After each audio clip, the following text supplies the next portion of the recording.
Chapter 9, Application of Universal Oneness. The standard of a civilization is the mean average level of its constructive and destructive thinking. It becomes what it thinks, even as one man becomes what he thinks. The world of man is still far from knowing that every thought and action of every man reaches through and affects the thoughts of every other man. Every good thought is like a drop of water added to the ocean's level, and every bad thought lowers its level. A war-making, class-dividing, race-hating civilization is not the product of one man, it is the product of all men. No one man may say, "I am good, therefore I did not make it." He lives in it and profits by its consequences or suffers its penalties. These are the lessons which are ahead of us, awaiting our knowing. The more we can comprehend the oneness of our universe, the more speedily we may learn the lessons which will gradually raise the whole level of our civilization above the present low level of our man-killing, God-fearing, barbarian age. As that level slowly rises, peace and happiness will come to man in the measure of his spiritual awakening. It has often been said, as a man thinks, so he becomes. Likewise, the world becomes what all men think. Therein lies the answer to our present low-level world, which man-thinking has created in our man-against-man world of today. To make a better world, each man must change his thinking by raising its constructive level. No man can do this beyond the level of his own knowledge, therefore he must have more knowledge of the oneness of all mankind and of the oneness of all the universe. He must learn to think universally, not separately. When a man knows that he is not a separate unit of mankind, but is electrically connected in mind and body with all other men, he will begin to act differently towards men. When he knows that he is not walking among men, but through men who are actually extended from him, and he from them, he cannot help thinking differently towards them. Neither could his thoughts be other than those of universal brotherhood. Children should be taught at a very early age that whatever they do to another, they are doing to themselves.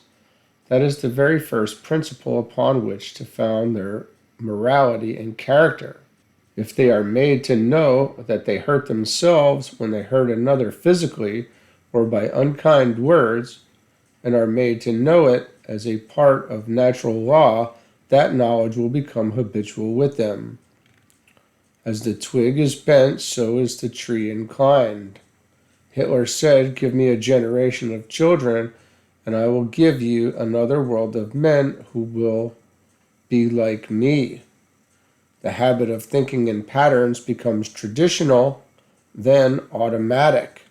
Mankind is more or less a mass of automatons. It thinks in the patterns of world traditions. You should know, and you should see to it, that your children know the invisible universe even more than the visible universe. You should teach them how the invisible universe controls their every movement, governs their every action, blesses them for every expression of love which they give out of themselves, and hurts them for every hurtful thing they do. If the new generation is given that kind of dynamic knowledge, the whole standard of civilization will quickly rise because man's actions toward man will change as the patterns of his thinking change. Many mothers now tell children that God knows everything they do in the hope that they will be deterred from wrong actions. That is too abstract and too indefinite for the average child, and therefore meaningless. Nothing could so permanently hurt a child as to tell him that God will punish him if he does wrong. Children should be taught that they will punish themselves. Parents should talk to their children more dynamically and realistically about God. Teaching them to pray at bedtime can be as harmful as it is good, for many children think of it as a time to ask God for what they want without giving anything in exchange for it. The Santa Claus conception of God is not a good way to think of him. A woman once told me of the long list of things her child asked God for, which she herself bought for the child. "Don't you think it is cute?" she asked of me. "I think it is tragic, not cute," I replied, "for it teaches the child to expect things to be given to her without effort on her part. It does not convey to her the feeling that she must re-give anything for her gifts. She should be taught to be worthy of every gift she receives." Our students' children are brought up with a feeling of familiarity with the God presence. They are not taught to pray at prescribed times, but are taught to talk to God at all times when His help is needed to guide them. To talk to God has the connotation of a conference or communion, whereas praying to God has the connotation of asking for some favor. One of our students' children came running to her, crying lustily and seeking the usual comfort which mothers mistakenly give on such occasion. The little girl had been playing with her sister, and a quarrel developed. "Why do you come to me?" her mother asked. "God was there. He knows about it, and I do not. Why not talk to God about it?" The child cuddled up in the big chair and was quiet for some time. Then she ran to her mother, looking quite happy. "Well, what did God say about it?" the mother asked. "He told me to go and kiss Susie," the child replied. That way of telling children to talk with God at all times gives them a friendly feeling of dependence upon God instead of the feeling of a far distant God who exists only to grant the favors asked of him. They should be taught that they are either working with God or against him. They should be shown by continuous demonstration how God works with them to bring food up from the ground for them to eat, how all things they like, oranges, nuts, carrots, rice, and all things else they need and like, are given to them only because God is working with man and man with God to produce them. They should be informed of the manner in which God works with all his birds, animals, insects, fishes, and reptiles to teach them the way of survival through instinct. They should learn how God protects them through camouflage of their bodies, which makes them more difficult to see. They should be taught the wonder of how God guides them in the choice of materials they need for comfort and for their engineering principles for constructing nests, spider webs, dams, anthills, honeycombs, and hundreds of other forms which are repeatedly done in every succeeding generation without being taught by parents. It should be equally demonstrated that these creatures all work with God as he works with them. They work to build their nests and other things as God directs them to do, otherwise they would perish. They do not ask God to do it for them, as many people do. They work with him constantly, as all things in nature do. That is the great principle to impress upon children, for too many lives are wasted in wishful thinking instead of earnestly working. Those who ask God in prayer to do things for them without their cooperation are not working with God. Many people say that God's gifts are free. That is not true. No gifts of God are free. Whatever God gives to you must be paid for by equal re-giving. When you hear people say that God's gifts are as free as the air you breathe, they should be reminded that it requires an effort to breathe it in, and it must be re-given equally. Not even the life he gives you is free. You must re-give it to him. People often say that those who work for God should receive no payment for their services. Every man on earth continually works for God, whether he is aware of it or not. Every service rendered to any man should be re-given by that man. That is God's law. He who does not re-give is taking. It will avail him nothing. God will fulfill every desire of every man, insect, bird, animal, or any other living thing if he who asks immediately starts fulfilling that desire by his own action, with full knowledge and belief that God has also started working with him to fulfill that desire in orderliness prescribed by the creative process and the time element which is also prescribed. God will not stop these cruel wars, even though 10 million people ask him in prayer to stop them, unless the people who made them start stopping them with him. God will never do for man what man should do for himself, nor will he work for man while man works against his one law. When man works against God, he hurts himself. He plunges his world into war by his own free will right. When he has hurt himself very disastrously, he prays to God to stop the wars he is making. That is the great error of not knowing God's ways and making them our ways. Even though 10 times 10 millions pray to God to do for them what they should do for themselves, he will in no way work for them. God will fulfill the desires of all in his creation, whether animal or planet, man or star. Not one thing is ever created without desire in itself to be created. All things in nature which have no free will work with God as he works with them. Man alone, who has free will, because he has consciousness, asks God to do things for him without working with him. Children should know that they have free will to do anything they choose to do by working with God or against him, but that when they work with him, they find happiness, and that when they work against him, they make themselves suffer. Give them simple demonstrations of the fact that every opportunity.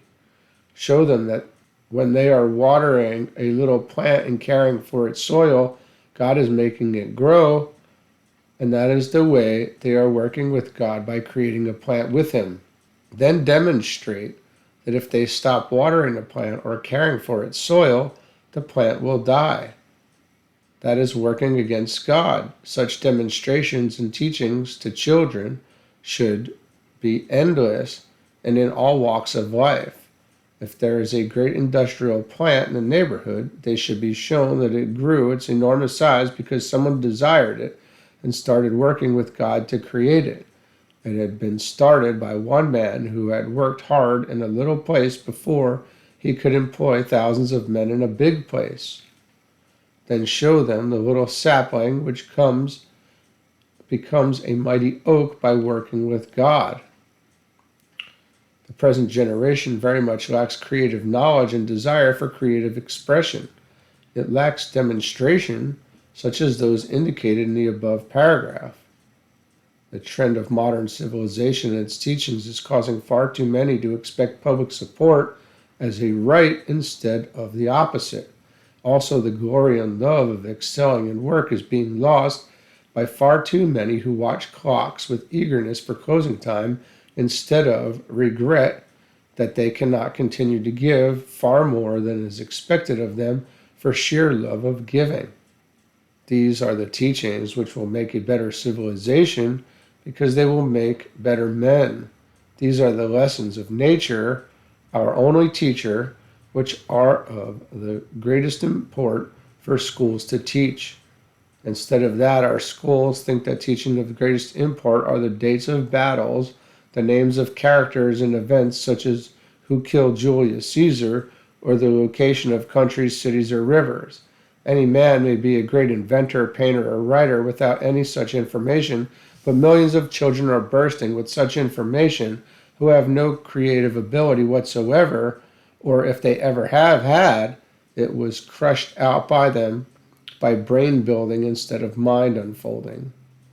One generation of teaching children to know their relation to nature will go further in advancing the human race than thousands of years of building encyclopedic brains.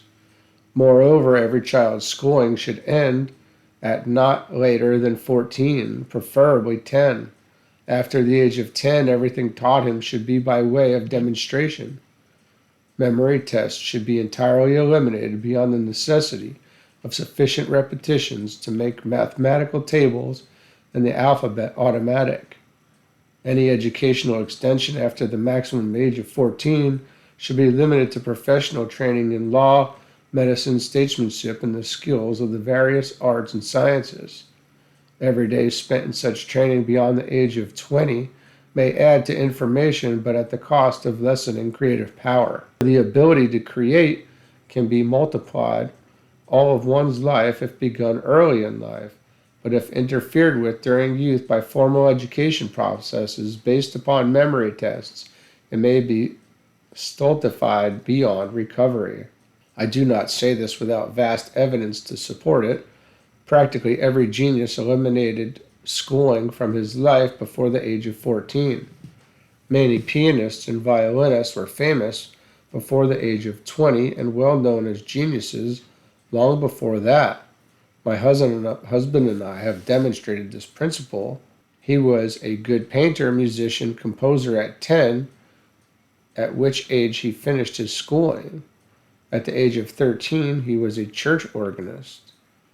At 30, he had won world fame with honors from several European countries. During the last 50 years, he has multiplied these achievements by a long list in art and in science. I also have had practically no formal school education, which freed me for individual thinking and creative expression as a painter and philosopher who was not content with the world's unworkable philosophy. The knowledge which nature in communion with God taught me, you are now reading in this book. I feel certain that had I wasted my creative years in schools, this book would not have been possible, for the years of making brain recordings might have made it impossible to awaken my own inner light of mind illumining. If we are ever to have a cultured civilization in which the immortal man is awakened, our educational policy, which now educates the senses of children, should be replaced with a system which awakens their immortality at a very early age through teaching them how to think and know the treasures of the mind which are within all men. Very interesting. Okay, we'll pick it up again soon. Have a good one.